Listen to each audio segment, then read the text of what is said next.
საშინაო სკოლის გაკვეთილებს წარმოგიდგენთ კომპანია Silknet.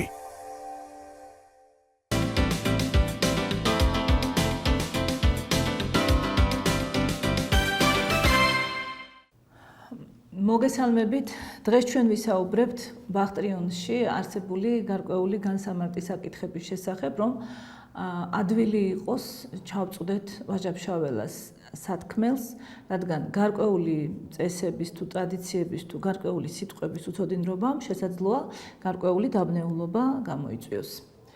უპირველეს ყოვლისა, რაც განსაკუთრებით გააოცებს კვირიას და რის გამოც იგი ფიქრობს, რომ მეორედ მოსვლა დაწყებულაო, გახლავთ ეს, რომ იგი სანათას დაინახავს ხატის კარზე. საერთოდ მთაში ხატს თავისი კარი აქვს, თავისი საჯარე, თავისი ბეღელი, თავისი ეზო, წინკარი და ასე შემდეგ, თავისი ტყეც კი. და ქალს ბევრ შემთხვევაში ტყეშიც კი არ შეუძლია გაჩერება, არათუ შესვლა საჯარეში ან და იმ საქმის აღსრულება, რომელსაც ხევისბერი ჩადის.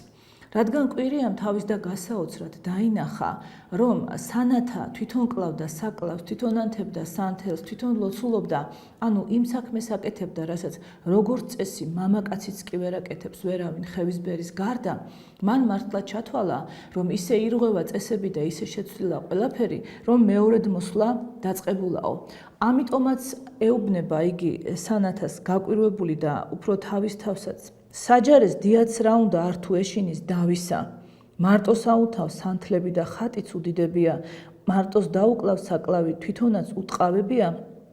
მარტოკას დიაცა ხატ ღმერთი უხსენებია. არსად ხევისბრის ხმა ისმის, არსად კაცის ჭაჭანება და როგორ შეიძლება ასეთი რამ მოხდესო. მთაში მაინც მიიჩნევენ ასე, რომ ქალი ერთგვარად შესაძლოა ეს ევას ბრალი იყოს, რომ ევას გამოძევებული იქნა ადამიანი სასუფევლიდან, რადგან ევა იყო პირველი ვინც შეცდა. შესაძლოა ეს იყოს მიზეზი, ყოველ შემთხვევაში მთაში ითვლება, რომ ხატ ღმერთის კარზე მსახურება კი არა მხოლოდ, არამედ ხატ ღმერთის სახელის პირდაპირ ხსენებაც კი არ შეუძლია ქალს. ანუ იგი პირის ნაცვალსახელებით მოიხსენიებს უფალს ხატ ღმერთს და პირდაპირ ვერა.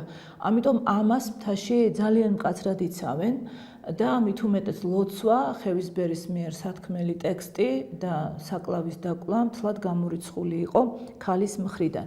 შემდგომში ჩვენ აგვიხსნის ამას სანათა და იტყვის, რომ იგი წესებს კი არ არღვევს საგანგებოდ, ან მას რაიმე მიზანი კი არ აქვს ასეთი, რომ რაიმე ტიპის შეურაცხყოფა მიაყენოს ხატს.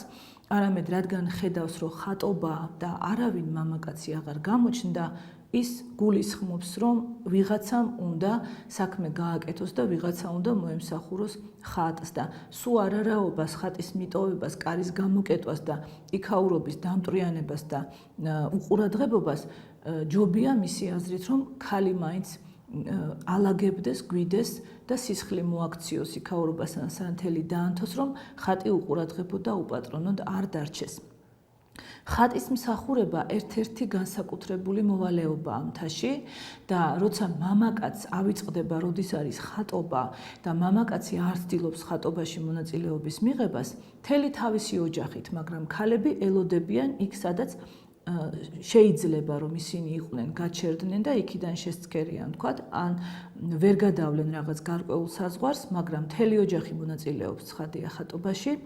ხოლო თუ მამაკაცი არ მივა ხატის კარს და არ აღნიშნავს ხატობას, ეს მართლა ნიშნავს მთის ენაზე, რომ ეს მამაკაცი უკვე აღარც ამ ხატის ყმა არის და აღარც მისი პატივისცემის სურვილი აქვს. მეტიც უნდა ვთქვათ, იმიტომ რომ ამის შესაძლებლობასაც იძლევა ბახტრიონი. ნებისმიერ ომში ზინათი, ანუ ოქრო ვერცხლი, რომელსაც ისინი მოიპოვებდნენ, იყო აუცილებლად ხატის. ანუ არც ერთი ფშაველი და არც ერთი ხევსური, როგორ გაჭირვებულიც გინდა ყოფილიყო, ოქროსა და ვერცხლს სახში არ წაიღებდა. ის თვლიდა, რომ აი ამ ომში გამარჯვებისათვის ეს მოპოვებული ნადავლი უნდა ხატისათვის მიერთმია, როგორც მადლობა იმისთვის, რომ ცოცხალი დატოვა, იმისთვის, რომ ქვეყანას ბედნიერება და გამარჯვება მოაპოვებინა და ამითაც გამოხატავდა იგი თავის პატივისცემას. და კვირია, რომ სწორედ ხატობას არის ამოსული, მისი მიზანიც სწორედ ეს გახლავთ და ამ ცოდნას ეფუძნება, რომ თუკი მამაკაცი ცოცხალია და თუკი მას შეუძლია ოდნავ მაინც გამოხატოს თავისი მიწის, თავისი სამშობლოს და თავისი ხატის სიყვარული და პატივისცემა, თავისი ბატონის, როგორც იგი მოიხსენიებს, ის აუცილებლად იქნება ხატობაზე. და კვირია გახსოვთ, დარჩა გაოცებული, როცა ხატობას მან ვერავინ იპოვა და ამიტომ იძულებული გახდა კარდაკარ ჩამოევლო ფშავ-ხევსურეთი და ისე ეცნობებინა მათთვის, რომ კახეთი უმძიმეს ვითარებაში იყო და საჭირო იყო ბრძოლა მათ გამოსახსნელად. გარდა ამისა, მცირე გაუგებრობას იწვევს ხოლმე, ამიტომ ეს სამიოდე სიტყვა, რომელიც აუცილებლად უნდა ავხსნათ. საერთოდ, როცა სანათ ამბობს, რომ ის არის აფხუშოური, ეს არის არა გვარი, არამედ ნიშნავს, რომ ის არის სოფელ აფხუშოდან. ანდა, როცა კვირია ამბობს, მათურელი ვარ ძირათა, აქ იგულისხმება სოფელი, რომლიდანაც ის არის წარმოშობილი და არა გვარი და ნიშნავს, რომ იქაური ვარო. ხოლო სანათას მიერ ნათქვამი ბერიძე მყვანდა ქმარია, გახლავთ სახელი. ბერიძე არის სახელი და არა გვარი. ანუ ის უმრავლეს შემთხვევაში ეს მთის წესი არის ამაში გარკვეულად ასახული, უმრავლეს შემთხვევაში ადამიანები ერთმანეთს ელაპარაკებიან სახელებით და თავის წარმომავლობას გარკვეულ სახელებს უკავშირებენ და გარკვეულ სოფლებს. გვარი ცოტა ნაკლებად გვხვდება ხოლმე ასეთ შემთხვევაში. რაც შეეხება კახეთის დახასიათებას, ჩიქილა მოხდილი ქალი. ჩიქილა ანუ მანდილი, იცით რომ ნამუსიანი ქალისთვის დამახასიათებელია, რადგან ქუდმოხდილი მამაკაცი რასაც ნიშნავს, ანუ მამაკაცი უქუდოდ ძველ საქართველოში ნიშნავდა, რომ მამაკაცი იყო შერცხვენილი, ის უკვე თავის კაცურ სახელს ტოვებდა. აი, შეგახსენებთ ძალიან საინტერესო ქართულ მოწოდებას, ქუდზე კაცი უნდა გამოვიდეს. ანუ თუ დავუკვირდებით ამას, ქუდი უფრო მნიშვნელოვანია ვიდრე კაცი. ანუ ქუდი ვისაც ახურავს, ის არის კაცი და ქუდებით იწყება კაცის თვლა. და აი სწორედ ასევე იყო ნამუსახდილი ქალი, იყო ჩიქილა მოხდილი ქალი. და როცა კახეთი ასე დახასიათდა, რომ ის ნამუსახდილი ქალია და მას არავინ ყავს პატრონი, აი ამით კაცების ნამუსიც ეჭქვეშ დგებოდა, რომლებიც ვერ ითვალისწინებდნენ, რომ ასეთი პარპაში მტრისთვის არ უნდა შეერჩინათ, რომლებიც სადაც უნდათ, როგორც უნდა ისე მოქმედებდნენ და რასაც უნდა იმას აკეთებდნენ. გარდა ამისა, გვხვდება ჩვენ კიდევ შავეთი და სულეთი. ესეც რომ გავარკვიოთ, მთის წარმოდგენით საიქიო სწორედ ეს არის შავეთი და არის სულეთი. შავეთი ჩვენებურად რომ ვთქვათ, აი ბარული, ბარის წარმოდგენით უფრო მეტად ასოცირდება ჯოჯოხეთთან და კვირია სხვათა შორის ამბობს, რომ შავეთის კარზე შევხვდებით ერთმანეთსო, თუ კი ვთქვათ თავის მოკლა დამჭირდებაო. ანუ მას ესეც გააზრებული აქვს, როცა ის ამბობს, რომ თუ კი ვერ უშლი მტერს ხელს და საკუთარი ნებით მოიკლავ თავს, მაშინ არ აქცდება შავეთში მისვლა, ესეც წმინდა ქრისტიანული თვალსაზრისია და შავეთის კარზე ფიქრობს იგი შეხვდება ყველა იმ ვაჟს, რომელიც გულხელდაკრეფილი შესცქერის იმას თუ როგორ ნადგურდება მისი ქვეყანა და როგორ ვერ უშლის თვითონ ხელს მტერს და არ აკეთებს ამისათვის არაფერს. ვაჟას ასეთი ლექსებიც ჰქონდა სხვათა შორის, თათრობა მაგალითად, რომელშიც იგი ზურაბის ოჯახს წარმოგვიდგენს, ზურაბი სხვას ელოდება, ვიღაცა მოვა და მის საქმეს მოაგვარებს, მტერს პასუხს გასცემს, მაგრამ ვინ უნდა მოსულიყო, ვაჟა ამბობს, სხვებიც სხვას შესცქეროდნენ და სხვებიც ერთმანეთის იმედად იყვნენ, ამ დროს კი მტერმა ქვეყანა მთლიანად დაიპყრო და მტერმა მიაღწია თავის დასახულ მიზანს. ანუ აი ამითაც ვაჟა ცდილობს, ანუ შავეთში ვინ მოხდება და სულეთში, ამითაც ცდილობს იგი ვაჟკაც ბრძოლისა და გამარჯვებისაკენ მოუწოდოს. საინტერესოა ძალიან კიდევ დეტალი ისევ ხატთან დაკავშირებით. ეს გახლავთ, რომ ფშავლებს სხვადასხვა ადგილას ჰქონდათ გარკვეული მიწები, ვენახები, რომლებიც გამოიყენებოდა იმისათვის, რომ ხატს ჰქონოდა თავისი ღვინო, ან ჰქონოდა თავისი ხორბალი, თქვათ, პური ლუდისათვის. ასეთი ადგილები მათ ჰქონდათ ახმეტაშიც. და როცა ბრძოლა მოხდა, პანკისის ხეობაში შეიყარა ლაშქარი, ანუ თუშფშავ ხევსურები ერთმანეთს პანკისში შეხვდნენ და იქიდან ახმეტა რადგან ჩანდა, ყველა მათგანი ახმეტის ამბობენ ახმატის დავლათო და გულისხმობენ ახმეტას. ახმეტის დავლათი ამ შემთხვევაში გულისხმობდა სწორედ იმ ადგილებს და იმ სიწმინდეებს, რომლებიც ლაშარის ჯვრის საკუთრება იყო ახმეტაში, რომელი ვენახიდანაც უნდა მოწეული მოსავალი გაეგზავნათ ხატისათვის და გამოეყენებინათ ლაშარის საჭიროებისათვის. და რადგან ლაშარი ეხმარებოდა ლაშქარს, ცხადია, რომ ეს ახმეტის ყველა წმინდა ადგილიც ამ შემთხვევაში მოიხმეს მათ როგორც მშველელი იმისათვის, რომ კახეთის აჯანყება დამთავრებულიყო გამარჯვებით. ხატს ყოველთვის ყავს თავისი ქადაგი. ქადაგი ხატის მიერვეა არჩეული და ჩვენთვის ეს შეიძლება ცოტა დაუჯერებელი იყოს, მაგრამ ქადაგი იმისი ღირსი ხდება, რომ იგი ემსახურება ხატს და ესაუბრება მას. გახსოვთ ალბათ ბაღწიონში ასეთი ადგილია ჩურჩულის ხმა რომ ისმის და ყველა ხვდება რომ ეს არის ქადაგისა და ლაშარის ჯვრის ამ შემთხვევაში ანუ ხატის საუბარი. და სწორედ ქადაგი ანუ მეენე არის ის ადამიანი რომელიც გამოიტანს ამბავს და რომელიც აუხსნის მათ თუ რა უთხრა ლაშარის ჯვარმა და როგორ უნდა იმოქმედონ მათ რომ ლაშარის ჯვრისთვის იყვნენ მისაღები და სასურველი ადამიანები. გარდა ამისა, იმავე ხატთან დაკავშირებულია ბეღელი. ბეღელი გახდათ ნაგებობა, რომელშიც ხატის ნივთებს და ხატის ღვინოს, ხატის ლუდს ინახავდნენ და სხვა ყველაფერს, რაც ხატს უკავშირდებოდა, ერთგვარი სათავსო ნაგებობაა ესა.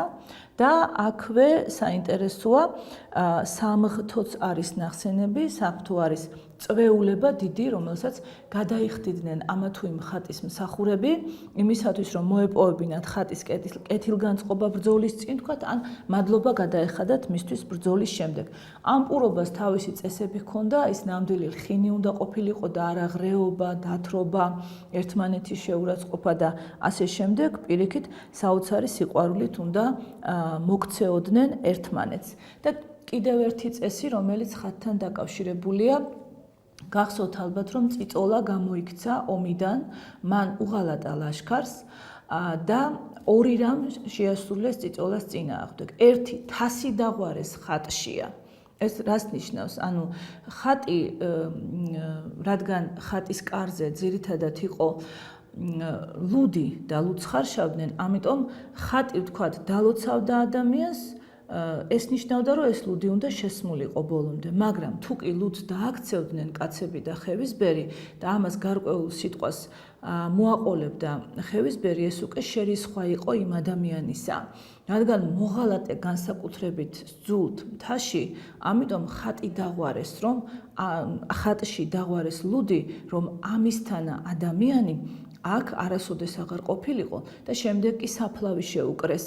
არავინ დაიტირა წიწოლა ბრძოლიდან გამოქცეული და ისეთ დღეში ჩააგდეს წიწოლა, რომ მან თავი მოიკლა.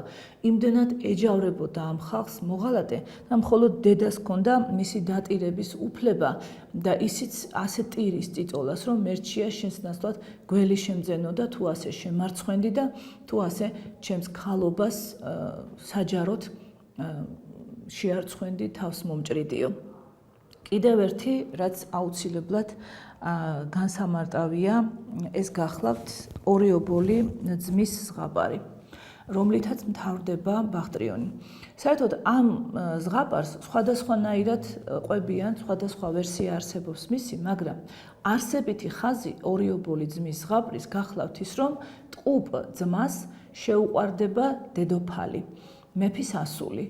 რადგან ესენი ტყუპები არიან, ერთნაირი ვაჟკაცები არიან, ერთნაირად მოხერხებულები, დედოფალი ერთი ვერსიით მათ შესთავაზებს, რომ იმას გაჰყვება ცოლად, რომელიც მეორე ძმის გულს მიუტანს მას, ხოლო მეორე ვერსიით თვითონ დედოფალი ცუდად გახდება იმის გამო, რომ ძმებს თავზე მუზარადზე გველები აქვთ დამაგრებულნი, ცოცხალი გველები, რომლებიც მათ მფარველობენ და აი ამ გველების დანახვაზე ცუდად გახდება და ეტყვიან, რომ გადარჩება დედოფალი იმ შემთხვევაში, თუ რომელიმე გველი მისცემს შხამს, ან რომელიმე ძმის გულიდან გამონაწურ სისხლს დაალევს.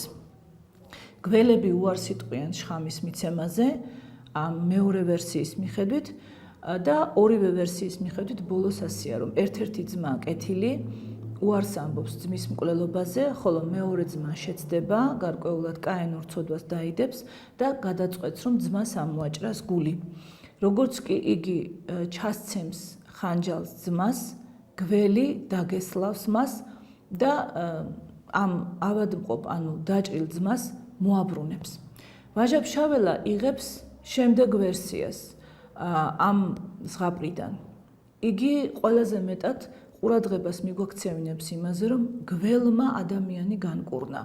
გველმა, რომელიც ადამის ტომის მტერია და ყველა ეპოქაში ებრძოდა და ეწინააღმდეგებოდა ადამიანს, მოულოდნელად შეიცვალა თავისი ბუნება, გაკეთილშობილდა და მან გადაწყვიტა ადამიანი გადაერჩინა.